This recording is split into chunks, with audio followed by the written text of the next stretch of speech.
சிவாய நம. சிவவாக்கியர் ஒரு பாடல்ல மனிதனோட வாழ்க்கை இவ்வளோ தான் அப்படின்றத எவ்வளோ அழகா தெளிவா விளக்கியிருக்காரு அப்படின்றத பார்க்கலாமா? மண் பாத்திரம் கீழே விழுந்து உடஞ்சா கூட அதை எதுக்காவது பயன்படும்னு எடுத்து வைப்பாங்க. வெங்கலப்பானை நெலிஞ்சு போனா கூட அதை திரும்ப போட்டுட்டு புதுசு வாங்கிக்கலான்னு எடுத்து வைப்பாங்க. ஆனா இந்த உடலுக்குள்ள இருக்கிற இந்த ஆன்மாவானது, உயிரானது பிரிஞ்சிருச்சு அப்படின்னா அந்த உடலை எடுத்துட்டு போய் எப்போ புதைக்கிறது எரிக்கிறது அப்படின்னு தான் யோசிப்பாங்களே ஒழிய வீட்டில் வைக்கணும்னு நினைக்க மாட்டாங்க.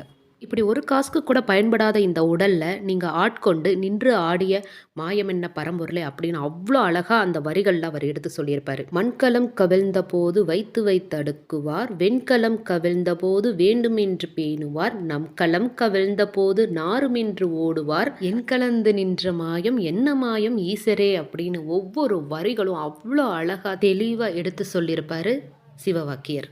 சிவாய நம.